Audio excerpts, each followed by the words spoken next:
it, that a certain chapter of her life had closed for good, not because anyone told her so directly. Because a dozen small, well-meaning comments over 7 years had added up to the same unspoken verdict. A woman her age, alone, capable, didn't need romance. She was simply supposed to be sufficient. Montana Territory, 1884. Then a widower drove past her wood pile on an ordinary Tuesday, counted what she had, and came back the following week with a coil of wire he didn't need to bring. What Lucille Hart didn't expect is how hard it would be to let herself want something again after 7 years of being told, gently and constantly, that wanting was no longer hers to do. And she didn't expect that even after she found the courage to open that gate, someone from her own family would show up trying to convince her she'd lost her judgment entirely. Stay to the end. What she says to her own nephew is the same lesson it took her 7 years to learn herself. Lucille Hart had stopped expecting certain things. Stopped expecting the sound of boots on the porch at the end of the day. Stopped expecting someone to notice when she was tired, or when the accounts had gone wrong, or when the first frost came earlier than it should and there was too much to do before dark. She was 52 years old. She'd been a wife 23 years before Henry died and alone 7 years since. Somewhere in those 7 years, she'd arrived at a position she hadn't consciously chosen but had accepted the way you accept weather, that this was simply what her life was now. And that certain chapters closed and did not reopen. The town had helped her arrive there without meaning to, not cruelly. Nobody in Fallow Ridge was cruel about it. It was the casual kind, the offhand comment landing differently than it was thrown. Loella Sharp mentioning that the Henderson widow had found someone, adding without malice that it was probably easier when you were younger. Reverend Adler's wife saying Lucille was so capable on her own she hardly needed anyone, in the tone of a compliment that somehow didn't feel like one. Small things said without thinking folded into Lucille's understanding of herself until she'd stopped questioning them. She was at the kitchen table on a Tuesday morning in October when she heard hoofbeats on the road slowing at her gate. She went to the door and opened it. August Finch stood there with a coil of wire over one shoulder and his hat in his hands, the expression of a man who'd prepared a practical reason for being somewhere and was hoping it held. "Morning, Mrs. Hart. I noticed your east fence had a section down, brought wire." She looked at the wire, looked at him. She'd known August Finch for years, the way you know everyone in a small town by name and circumstance and not much more. He was 56, widowed 4 years back, ran the Finch operation 3 miles north with the quiet competence of a man who'd been doing it 30 years. "You brought wire," she said. "Yes." She stepped back from the door. "Coffee's on, come in when you're done." He almost smiled. It was the beginning of something neither of them had planned for and both of them needed. She'd built a good life, this Lucille knew with the clarity of a woman who'd done the work and could account for it. 80 acres on the east edge of Fallow Ridge, the creek running clean through the south pasture, the orchard Henry had planted their first year, a real operation. 30 head of cattle, a kitchen garden that produced through September, accounts that balanced because she made them balance. Henry had been a good man and a good partner. When he died in the winter of 1877, Lucille had grieved completely, and then, because the land required it, gone back to work. 7 years. She'd hired hands when she needed them and managed without when she didn't. She'd made every decision on this property with the authority of a woman who understood the land answered to work, not to gender or age or the opinion of anyone in town. She was proud of this. She was also, on certain evenings when the house was very quiet and the accounts were done, aware of what the pride did not cover. The town saw the capable woman. Lucille saw the capable woman too. What the capable woman had stopped letting herself see was the rest of it, the part that still set 2 cups out of habit sometimes. The part that had heard Loella Sharp and Reverend Adler's wife and a dozen small casual comments over 7 years and had quietly agreed with all of them. She was 52 years old. That chapter had closed, or so she decided.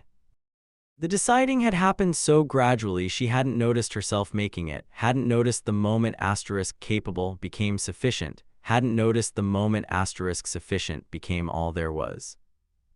She was in the kitchen a Thursday evening in September doing the accounts by lamplight against the early dark when she understood this, not dramatically. The way you understand something that's been true a long time and has simply become visible. She closed the ledger, looked at the lamp. Thought, I have been managing this life for 7 years and I am good at it, and it is not enough.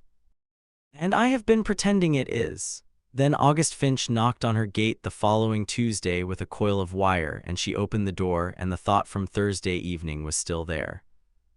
Unresolved, while she said, "Come in when you're done," he came back the following week with firewood, not a small amount. A full cord stacked with the precision of someone who intended it to last the winter. "That's a great deal of firewood. Winter's coming. I have a wood pile. You have half a wood pile. I drove past it Tuesday." She looked at him. He looked at the wood. "I'll pay you for it. You already did. The coffee." She opened her mouth, closed it. Thanked him and went back inside and stood in the kitchen looking at the accounts, telling herself this was a neighbor being neighborly. He came the week after to ask if she had anyone to look at her barn roof before the snow came. He had a man free Thursday if she needed him. She did need him. The roof had been on her list since September. He came the week after that with no excuse at all, simply appeared at the gate a Thursday afternoon and said he was passing and wondered if she had coffee on. She did. They sat at the kitchen table an hour and talked about Henry and about his wife Marion, who died 4 years back. And it was the first time Lucille had talked about Henry with someone who understood what the talking cost and didn't try to make it cost less than it did. At church that Sunday, Loella Sharp appeared at her elbow. "August Finch has been by your place. He fixed the east fence and brought firewood. And had coffee last Thursday." Lucille looked at her. "You're well informed. It's a small town." Loella paused. "He's a good man, Lucille. He's a neighbor." Loella looked at her with the expression of a woman who'd known Lucille Hart 30 years. "Of course," she said, and went back to her pew.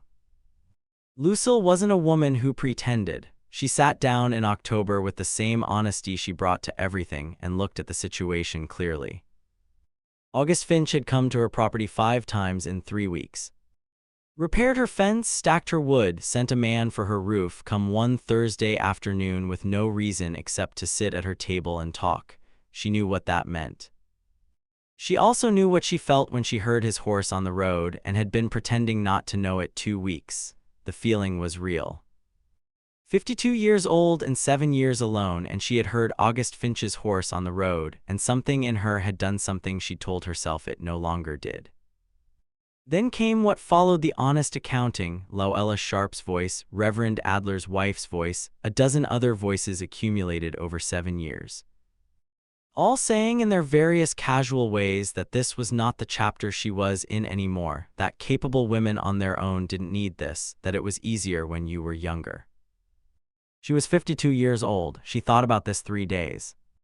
On the 4th day, August came with a jar of honey from his hives, set it on the porch rail when she was in the back pasture, left without knocking. Because leaving it without a fuss was simply how he did things.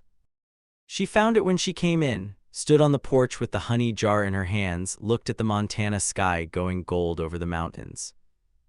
She thought about the honey and the firewood, and the man who counted what she had in her wood pile on a Tuesday morning. She thought about what her mother had said once, when Lucille was young enough to think she understood it and old enough now to know she hadn't. Until this moment, that the loneliest people are not the ones who have no one, but the ones who have someone and won't let themselves see it. She put the honey on the table. She sat down and for the first time in 7 years let herself consider that the people who meant well might also be wrong. He came for supper in November. She'd invited him deliberately without a practical excuse, which was itself an answer to several questions she'd been asking herself. She cooked properly with care, the venison stew Henry had always liked, which she hadn't made for anyone in 7 years. August arrived on time. He looked at the table, the good cloth, the stew already on, with the expression of a man who understands what he's being shown and isn't going to pretend otherwise. They ate and talked the way they'd been talking a month. But underneath was something else, and they both knew it, and neither said it until the plates were cleared and the coffee was on and the November dark was outside. Lucille set down her cup. August. I need to say something, he waited. I know what your visits are, I'm not pretending I don't. She looked up at him. And I know what I feel when I hear your horse on the road. She held his gaze. But everyone says, she stopped, started again. They say I'm too old for this, that this chapter has passed. And I have been listening to that for so long. Her voice did something she hadn't given it permission to do. I think I started to believe it. The kitchen was very quiet. August reached across the table and took her hands, both of them in his, the large, weathered hands of a man who'd worked this land 30 years too. Lucille, they're wrong. He looked at her. I'm 56 years old. I spent 4 years telling myself the same story, that this was done, that I'd had my chapter, and now I was in the part that came after. He held her hands. I drove past your wood pile on a Tuesday and counted what you had and went home and couldn't stop thinking about whether you'd be cold in February. He looked at her directly. That is not what a neighbor does. They're wrong, he said again, simply, like a man reading a fence line and reporting what he finds. About you, about me. About what we're allowed to want. She was quiet a long moment. August, I want to be honest with you about something. All right, I am not going to be a different woman than I am. I run this property, my name is on this land, I make my own decisions and I have for 7 years and I am not going to stop. I know that. I'm not asking you to. I accept help when I need it and I will tell you when I need it and when I don't, that's all I'm asking for. She looked at him a long time. Then she turned her hands over in his and held them back. All right, she said, then let's see what the next chapter looks like. The town noticed in December. August Finch having supper at the Hart property on a Saturday was the kind of thing Fallow Ridge noticed immediately. The reactions were what Lucille expected, the raised eyebrow, the glance exchanged across the general store. Loella Sharp said, good, simply that. Lucille looked at her. I said something foolish last year, Loella said, about it being easier when you're younger. I've been thinking about that. She looked at Lucille directly. I was wrong. Yes, Lucille said. You were. She didn't make it easy and she didn't make it hard. It was the truth and Loella had said it and that was enough. What she didn't do was change how she lived. She still ran the property, still made her own decisions about the cattle and the accounts and the fence lines, still hired the hands she needed and dismissed them when she didn't. Still negotiated her own prices at the feed store and managed her own harvest. What changed was that August was there, not managing things for her, alongside her. There was a difference, and it was not a small one, and Lucille paid attention to it every day. He came Saturdays now without pretense, helped with the heavy work when there was heavy work, sat at the table when there wasn't. They talked about the property the way two people talk when both of them understand it. One Saturday in January she was struggling with a gate hinge that had frozen solid, 20 minutes at it already. August took the tool, she let him, he worked it free in 4 minutes. I could have gotten it, I know you'd have gotten it in another 10 minutes. Then why? Because I was standing right here. And 10 minutes in the January cold is 10 minutes in the January cold. She looked at the gate, looked at him. Thank you, she said, and it came out without the careful pride she usually wrapped around accepting help. He said nothing about it, moved on to the next thing that needed doing. Lucille stood at the gate in the January cold and understood something she'd been learning all autumn. That strength was not the same as never needing anything. That a woman who'd run 80 acres alone 7 years could accept a hand on a frozen gate hinge without any of what she'd built meaning less. Those two things were not opposites. They had never been opposites, she'd just been told they were for long enough that she'd stopped questioning it. February came with the specific cold of a Montana winter that has decided it isn't done. Lucille had been thinking since January about the difference between the strength that holds and the strength that refuses. On a February morning, she was carrying a section of new-gauge wire from the barn to the south fence. A 2-person job she was doing alone because the hand she usually used was sick and August wasn't due till Saturday and the wire needed to go up before the next cold snap. Halfway across the yard, the ice caught her boots. She went down hard, the wire one way, her the other. She sat in the February cold and took inventory, hands scraped, a knee that would be bruised a week, pride in considerably worse condition. She got up, finished carrying the wire. Didn't tell August when he came Saturday. He found out Sunday, seeing her favoring the knee going down the porch steps. He stopped, looked at her. The south fence wire, he said, not a question.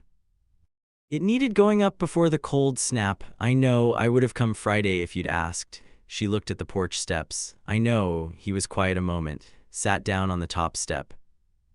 Looked at the Hart property, at the 80 acres she'd run 7 years, at the fence she'd put up alone on an icy February morning. Lucille.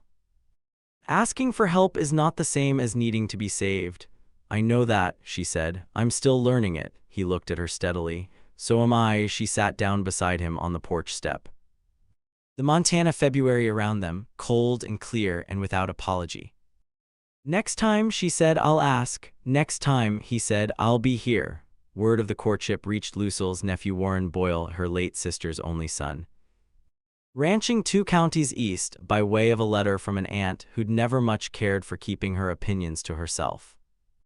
Warren arrived in Fallow Ridge on a raw March afternoon, unannounced, with the particular concern of a young man who'd convinced himself, somewhere on the ride over, that he was riding to his aunt's rescue. He found Lucille in the kitchen garden turning over the first beds of the season. Aunt Lucille, Warren, this is a surprise. Aunt Peggy wrote that you've taken up with a man. Finch, is it? He didn't dismount all the way a man doesn't when he's not yet decided whether his errand requires staying. I came as soon as I could get away. That was thoughtful of you. Entirely unnecessary, but thoughtful. Aunt Lucille, you're 52 years old, living alone on 80 acres, and some man's been coming around bringing you firewood and honey. I don't say that to be unkind, but you're a widow of some means, and men have taken advantage of women in exactly this position before. I'd be a poor nephew if I didn't at least ask the question. Lucille set down her trowel and looked at him a long moment, long enough that Warren shifted in his saddle. What question is that precisely? Whether you've thought this through clearly. Whether it wouldn't be wiser to have someone look over the arrangement, the property, I mean, before anything's signed or promised. I could speak to a lawyer in Helena on your behalf, make sure your interests are protected. My interests, Lucille said, are protected by the fact that my name is the only one on the deed to this property, and will remain the only one on the deed to this property. And that I have managed every dollar of this operation's accounts for 7 years without a single soul finding cause to correct my arithmetic. What exactly is it you imagine needs protecting, Warren, and from whom? Warren had the grace to look uncertain. I only meant a woman your age alone. It's not unreasonable that a man might. A woman my age, Lucille said, and her voice went very level. The way it did when she was about to say something she meant completely, ran this property alone for 7 years, buried a husband, negotiated every feed price and cattle sale herself, and built something real out of 80 acres and her own 2 hands. I did that at 52 the same as I'd have done it at 32, because capability does not have an expiration date, Warren, whatever your Aunt Peggy's letters may have implied to you. And I am entirely capable of judging for myself whether a man who has spent a winter bringing me wire and firewood and sitting at my table listening to me talk about your Uncle Henry has done so out of some scheme against a fool's inheritance, or because he is exactly what he appears to be. Warren was quiet. I appreciate that you rode 2 counties out of what I believe was genuine concern, Lucille said, more gently now, but I would ask you to consider something before you ride the 2 counties back. You came here worried that age had made me foolish. I would ask you to sit with the possibility that it has instead made me considerably harder to fool than I was at 30. And that the same dozen voices telling you a woman my age can't be trusted to know her own mind are worth exactly as much scrutiny as you were prepared to give August Finch. She invited him in for coffee anyway, because she was still Lucille, and August happened by that same afternoon with a delivery of seed he'd ordered on her behalf from the mercantile in town, and stood in her kitchen answering Warren's careful, halting questions with the same plain, unbothered honesty he brought to everything else. Until even Warren, who had ridden in prepared to distrust him, found he had nothing further worth asking. He rode home the next morning having revised, not entirely without embarrassment, an opinion he'd arrived at second-hand and never once tested against the actual woman in question. He wrote her an apology that spring, admitting he ought to have trusted his aunt's judgment before his own assumptions about it, and Lucille wrote back that she forgave him easily. Because she understood exactly where the assumption had come from, she'd carried the same one about herself for the better part of 7 years. And it had taken considerably longer than one supper conversation to talk her out of it. Spring came to Fallow Ridge in April with the particular relief of a Montana winter ending. The fence post August had mentioned in October, the one on the south end needing resetting, they reset it together on an April morning, Lucille on her side and August on his. Which was not how it needed to be done practically, but was how they both wanted it. She'd been thinking about something since February, about Henry, about 23 years of a good marriage, what it had been and what it had cost when it ended. She thought about whether she was being fair to Henry's memory and arrived at an answer she believed was honest. Henry had loved her completely. He would not have wanted the love he gave her to become a wall she lived behind. On an April evening, she asked August to stay for supper. After they sat on the porch and looked at the Montana spring, everything coming back, the mountains clear, the property greening up around them. August, she said. He waited the way he always waited, completely without hurrying her. I've been a widow 7 years. And I've been telling myself that was all I was going to be, that it was enough. She looked at the mountains. I was enough, I want to be clear about that. You were, I am. And I am also a woman who heard your horse on the road in October and felt something I had forgotten I was capable of feeling. She looked at him. I don't know what to do with that. I know what I want to do with it. I'm not sure I'm allowed. August looked at her, at the woman who had run 80 acres alone and set her own gate posts and negotiated her own prices. Who had faced down her own nephew's doubts without flinching, and had just said the truest thing she'd said to anyone in 7 years. He reached over and took her hand on the porch rail. Lucille Hart. I drove past your wood pile in October and went home and couldn't stop thinking about whether you'd be cold in February. He held her hand. I would like to stop pretending that's nothing. My name stays on this land. It will, and I keep making my own decisions. I would be disappointed if you stopped. She looked at him a long moment. Then she smiled, the real one, the one that changed her whole face. August Finch, would you like to ask me something? He looked at her, looked at the mountains, then looked back at her and asked. They married in June in the Fallow Ridge Church on a Saturday morning with the Montana summer outside, the mountains brilliant, the air carrying the warmth of the long days. Not elaborate, neither of them needed elaborate. Reverend Adler, the neighbors, the people of Fallow Ridge, who had been revising their opinions since December with the quiet honesty of a community that knows when it's been wrong. Loella Sharp sat in the front row.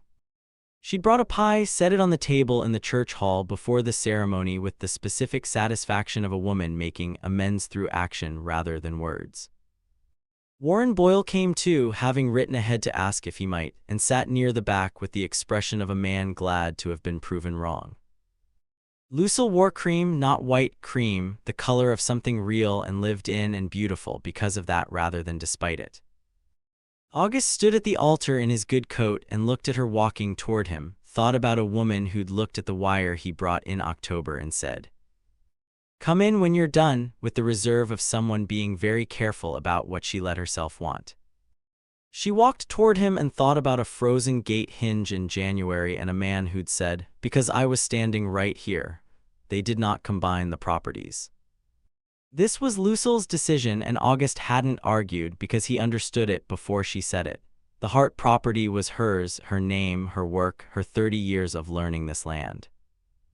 It remained hers. August moved in because the Hart house was where Lucille was, and where Lucille was where he wanted to be. The years moved the way good years do.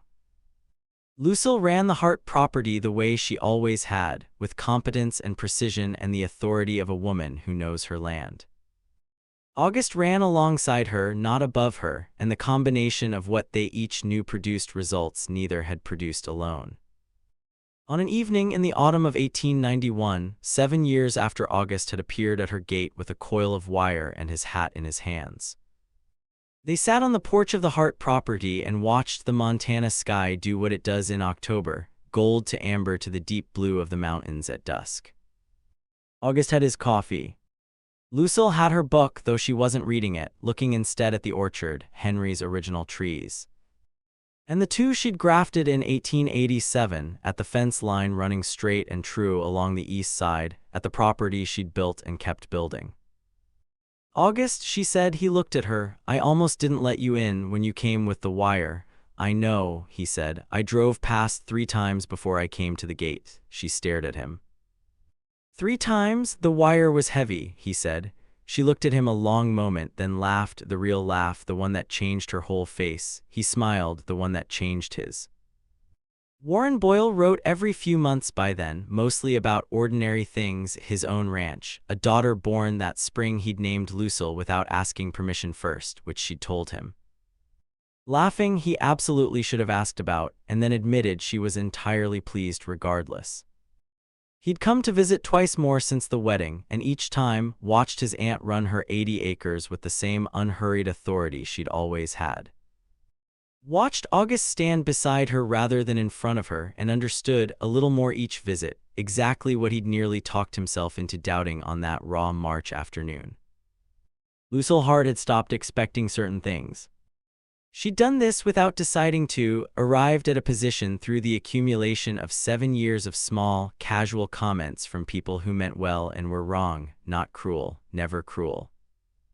Just certain in the easy way of people who have never examined an assumption. That a woman of 52 was in a particular chapter, and that chapter did not include this. She'd believed them. She was allowed to have believed them.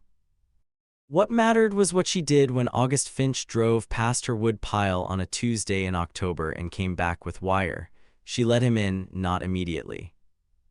She was Lucille, and Lucille had built something real in 7 years and was not going to hand it to anyone carelessly.